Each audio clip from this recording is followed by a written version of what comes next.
आपकी दुकान में पूरे दिन इतने लोग आते जाते रहते हैं, आपने तो उसे कैसे पहचान लिया? आप सही कह रहे हैं साहब, इसको याद रखने का एक कारण था। क्या कारण है भाई? साहब यही कि वो बहुत कुछ पूछ रहा था, फालतू बातें, इधर उधर की बातें, टाइम पास कर रहा था। पूरे एरिया की जानकारी ले रहा था साहब वो। अच्छा, कैसी कैसी जानकारी? यही कि देवदर्शन बिल्डिंग के बारे में पूछ रहा था। हमने कहा टाइम पास कर रहा, जाना होगा। हमने उसको पता बता दिया। देवदर्शन? ये तो वही बिल्डिंग है जहाँ पे ये नताशा रहती है। बिल्डिंग का पता पूछ रहा था, इसका मतलब वो पहली बार इस एरिया में आया होगा। तुमने देखा था वो कैसे आया था यहाँ पे? हाँ सर, टैक्सी से आया, इधर उधर देखा, फिर हमारा पास चला आया। मतलब वो नहीं चाहता था कि किसी को पता चले कि वो उस बिल्डिंग में जाने वाला है। टैक्सी का नंबर देखा आपने? नंबर तो साहब वो वाली टैक्सी होती है वो, अरे वही जिसको फोन करके बुलाते हैं और झट से आ जाती है। माई टैक्सी? हाँ मतलब सर वो कैब सर्विस? यार ये माई टैक्सी वाले तो सारा रिकॉर्ड वगैरह रखते हैं ना। फिर भी पता करो कल रात 9 बजे यहाँ पे उनकी कौन सी टैक्सी आई थी। सर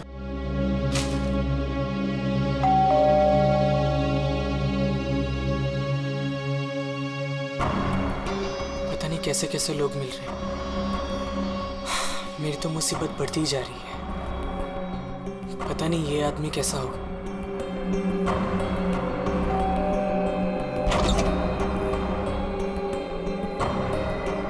साहब ये पैकेट आपको। कौन भेजा तेरे को यहाँ पे? मेरा पता किसने दिया तेरे को? साहब वो एक आदमी है साहब, उसी ने मुझे आपका पता बताया और उसी ने मुझे आपको देने को कहा है साहब। ला वो पैकेट दे।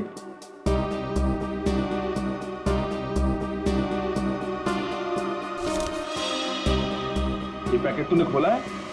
नहीं साहब, मैंने इसे नहीं खोला है साहब। ये लड़के झूठ मत बोलना, सच उगलवाना मुझे आता है। तो साहब ये क्या कर रहे हो साहब? मुझे मत मारो साहब, मैं आपको बताता हूँ साहब। इसको ना मैंने सिर्फ थोड़ा सा खोला था साहब।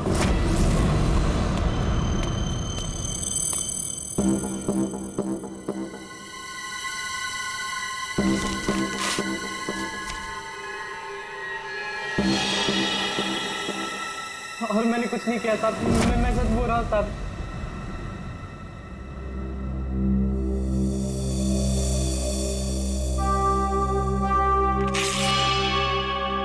इसमें से कुछ पैसे तूने चुराए? नहीं साहब, मैंने कोई पैसे नहीं चुराए साहब। साहब मैंने इसको सिर्फ खोल के देखा था साहब, उसके अलावा मैंने कुछ नहीं किया साहब। मुझे जाने दो साहब, प्लीज मुझे जाने दो।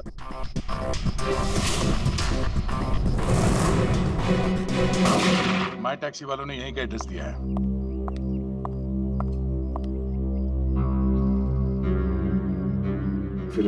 सब क्या है, हैं? 2 दिन से एक आदमी गायब है कमरे में से और आप लोग खोलकर भी नहीं देखते। सर कैसे देखते, वो हमेशा अपने रूम के बाहर डू नॉट डिस्टर्ब का बोर्ड लगा के रखते थे और किसी भी स्टाफ को अंदर जाना अलाउड नहीं था।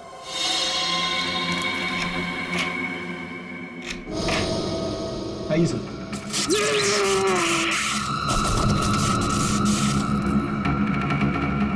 पंकज पंकज पंकज जाओ, संभल के उठो उठो। करंट लगा है। ये वायर है सर, करंट वाला वायर है। My god. पंकज ठीक हो? हाँ? पूर्वी नहीं नहीं, आगे बचो। संभल के उठो।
सब लोग ठीक है? हाँ सर।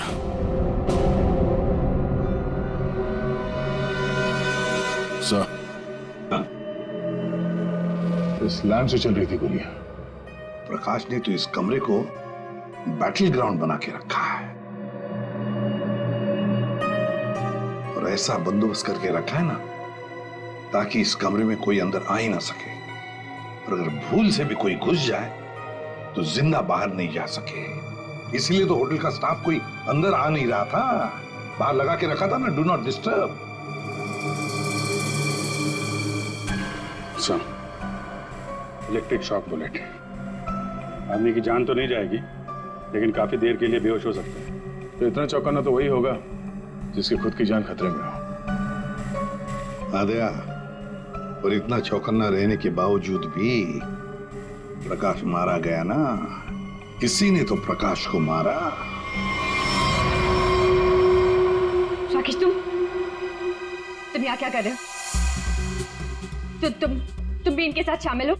नहीं मैडम, मुझे इसके बारे में कुछ मालूम नहीं है। मैं ना आपके घर गया था और मुझे ना वहाँ पे एक लाश मिली थी। मैंने डर के वहाँ से भाग गया था मेम साहब।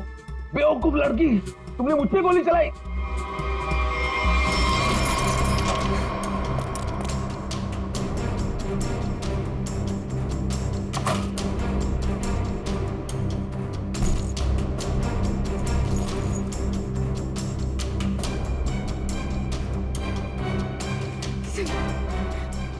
समीर पे कब्जा, प्लीज प्लीज।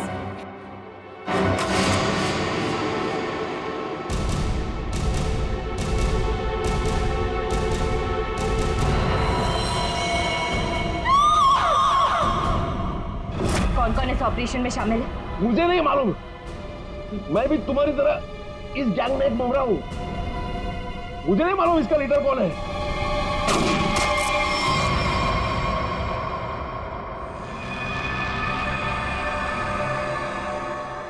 कमाल है, पूरी चीर फाड़ कर ली, पोस्टमार्टम कर लिया, लेकिन कुछ समझ में नहीं आया।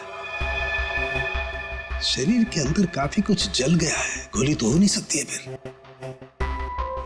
ये मरा कैसे? सर, इसके शरीर के अंदर से जो टुकड़े मिले हैं वो जिलेटिन जैसे हैं, जैसे कैप्सूल्स के होते हैं।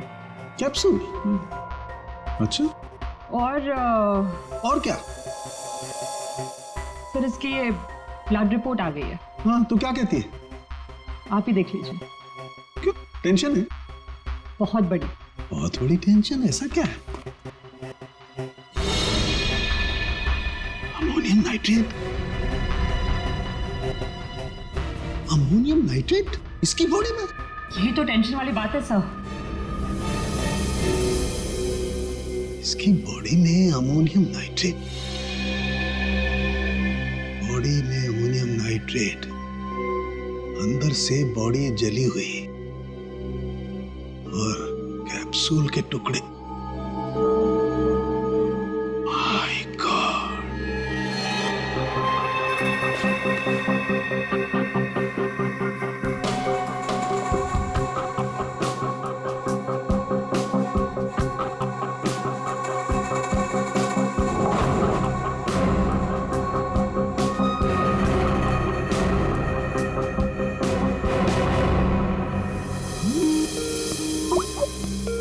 सारंगी का फोन।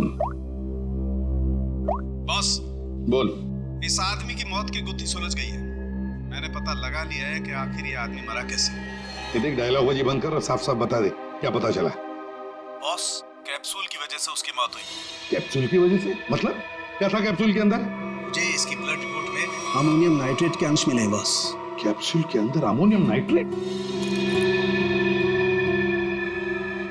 उस कैप्सूल में अमोनियम नाइट्रेट था जो इसके शरीर में गया, विस्फोट हो गया, उसी की वजह से इसकी मौत हो गई। My God!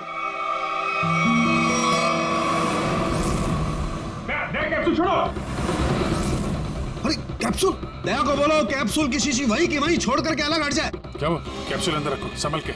क्यों? अमोनियम नाइट्रेट है इसमें। Ammonium nitrate? हाँ, इसी से मरा है वो प्रकाश।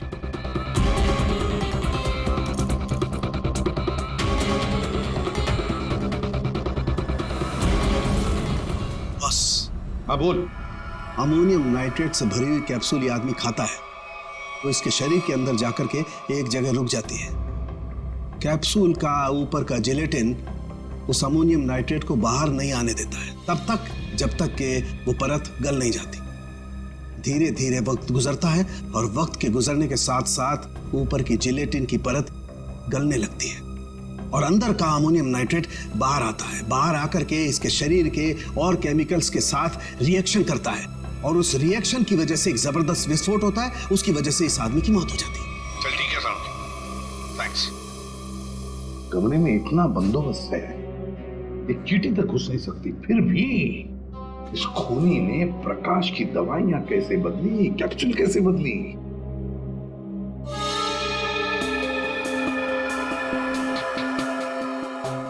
सर आ गया। ये देखिए, नीचे पाउडर गिरा है। पंकज, इसे संभाल कर रखो इसे। संभल क्या? संभल के दे।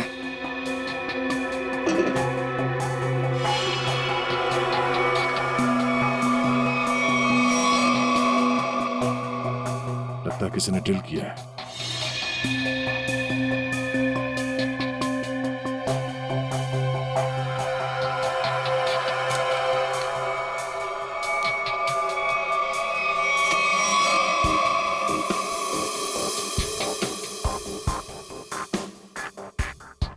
किसी ने इलेक्ट्रिक बोर्ड से दीवार खोल दिया साहब।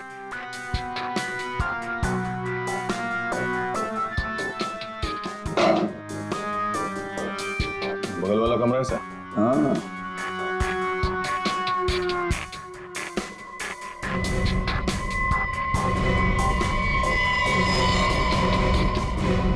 अच्छा, तो ये है वो रास्ता जहां से खूनी ने प्रकाश की दवाई की कैप्सूल बदल डाली। खूनी बगल वाले रूम में ठहरा हुआ था। हाँ,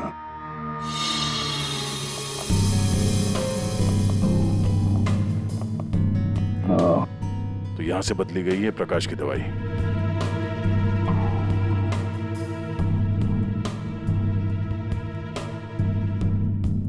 सर, ये फोटो मिली है उस रूम के ड्रॉर में।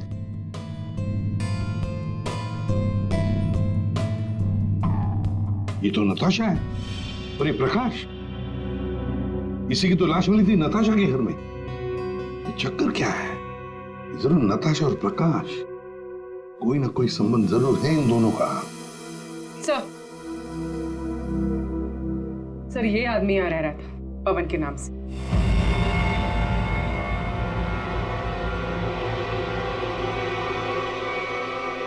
ये है पवन कुमार। मेरा घर है सर, ये समीर नाम है मेरा। नाम चाहे कितने भी बदलो, चेहरा तो वही रहता है ना। इस समीर जी के दर्शन करते हैं सर।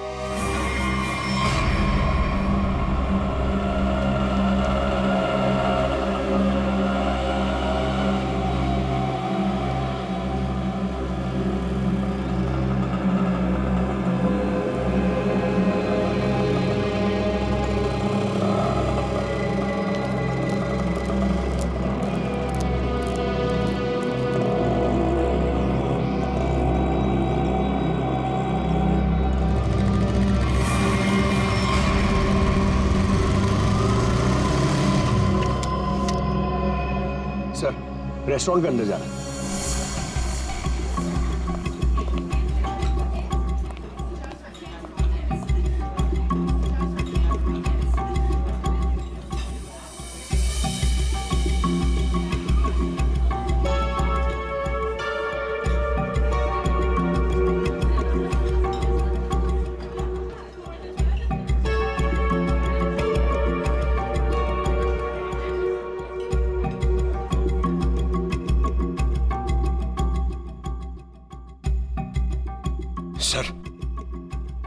सर बार बार अपनी घड़ी देख रहा है और रेस्टोरेंट के दरवाजे को देख रहा है सर।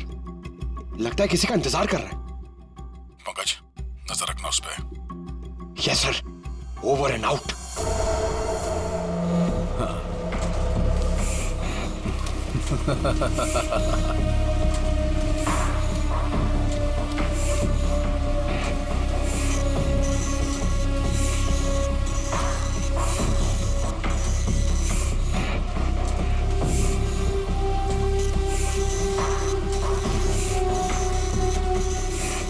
कोई भी इन नोटों को देखकर नहीं कह सकता ये नकली नोट है। बस इन्हें बाजार में फैलाने की देर है, बस। अब कौन आया? पता नहीं।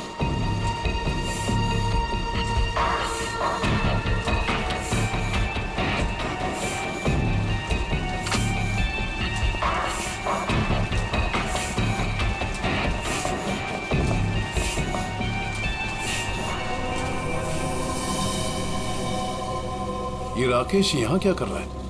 इसको ये जगह किसने दिखाई? तूने? बॉस मेरा दिमाग खराब है क्या? मैं इसे यहाँ का पता क्यों बताऊंगा? इसे तो ये भी नहीं पता कि मैं इस रैकेट के लिए काम करता हूँ। और इसके साथ ये दूसरा आदमी कौन है? तू जानता है इसे?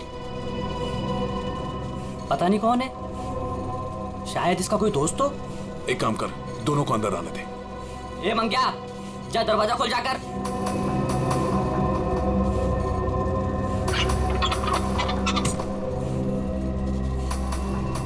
इधर आओ।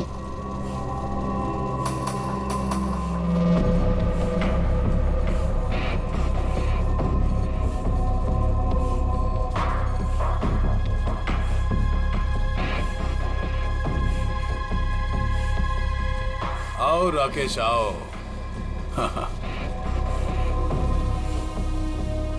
मैंने तुझे एक काम दिया था और वो काम तूने बहुत अच्छे से किया, लेकिन अब वो काम खत्म हो गया है। इसके लिए मुझे तेरी कोई जरूरत नहीं।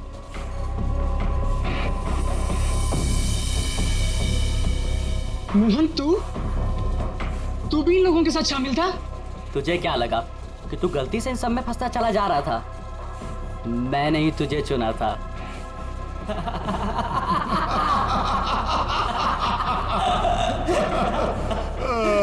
राकेश, तुझे यहाँ नहीं आना चाहिए था। अभी देखना, तेरे साथ साथ मुफ्त में तेरा दोस्त भी मारा जाएगा। हाँ?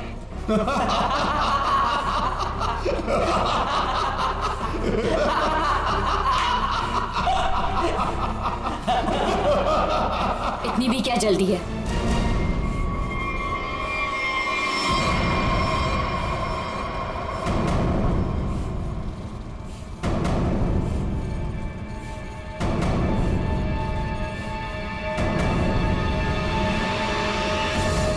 नताशा, तुम? हाँ, मैं।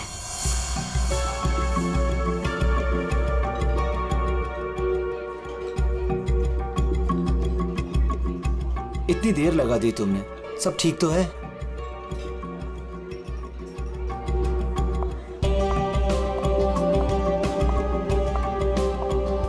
गुड आफ्टरनून सर, क्या लेंगे आप?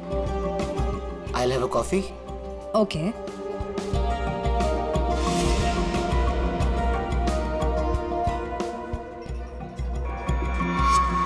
अच्छा, तो ये है। आखिरी बार पूछ रही हूँ, तुम लोगों का बॉस कौन है? बता दो मुझे, वरना तुम सभी का भी वही हाल करूंगी जो तुम्हारे साथी विक्रम का किया था। नताशा, मेरा यकीन करो, मैं कसम खाता हूँ, ये रैकेट कौन चला रहा है मुझे बिल्कुल नहीं पता। अगर तुम लोगों को कुछ पता नहीं तो तुम लोग मेरे किसी काम के नहीं। नहीं नताशा, नहीं नताशा।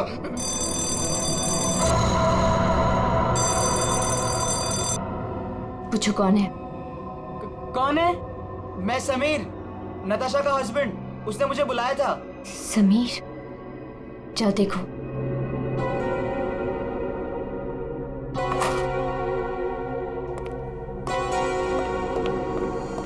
नताशा, ये क्या हो रहा है? ये सब तुम्हारे हाथ में बंदूक, ये क्या हो क्या रहा है नताशा?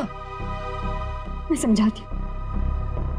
वो जो लाश हमारे घर पर मिली थी वो मेरे पापा की थी। क्या? आज तक तुमने इतने सालों में उनके बारे में कुछ बताया नहीं, कोई जिक्र नहीं किया। बचपन में मैं घर से भाग गई थी। इतने सालों में घर वालों से मेरा कोई कांटेक्ट नहीं था। मेरे पापा एक आर्मी ऑफिसर थे। पता नहीं उन्हें कैसे पता चल गया कि मैं एक मुसीबत में फंसी हूं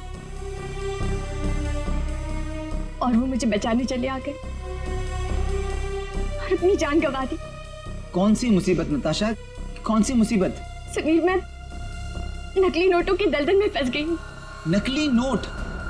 हाँ, और इन लोगों ने मेरे पापा की जान ले ली। बोलो कौन है तुम्हारा बॉस वाला? मैं हूँ।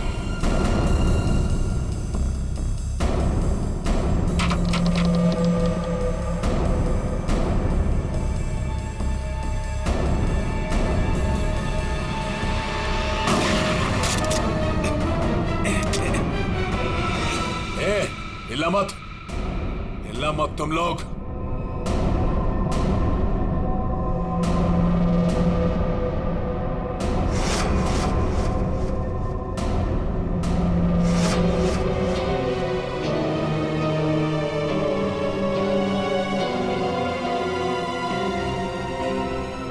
आन्या?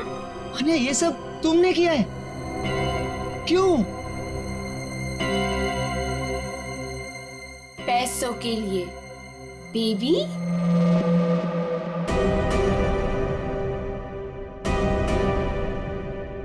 बेबी, ये तुम दोनों के बीच क्या चल रहा है? ज्यादा मत सोचो नताशा। वो क्या है ना, तुम्हारा पति मेरे प्यार में पड़ गया था, तुम्हें धोखा दे रहा था समीर। पर अब ये मेरे किसी काम का नहीं। वैसे कायदे से देखा जाए अब तुम सबको मरना पड़ेगा। मेरा चेहरा जो देख लिया तुम लोगों ने।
कोई पैसों के लिए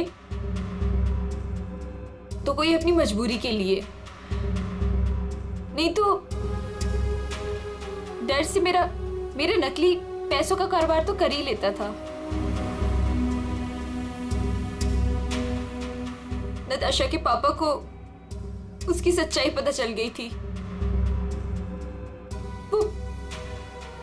वो सबके सामने मेरा सच लाना चाहते थे, इसलिए उन्हें मार दिया।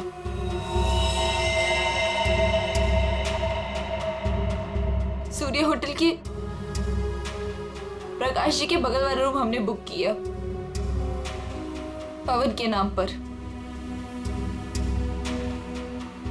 मौका मिलते ही उनकी दवाई की बोतल चेंज कर दी अमोनियम नाइट्रेट के साथ। समीर और पवन, तो तुम बैंगलोर नहीं गए थे, वो तो सूर्या में थे। हाँ, पैसों के लिए हो या मजबूरी में, गलत काम तो गलत काम ही होता है। तुम सब नकली नोटों के कारोबार में जो शामिल थे उसके लिए सजा मिलेगी, और अन्य तुम्हें तो शायद फांसी होगी।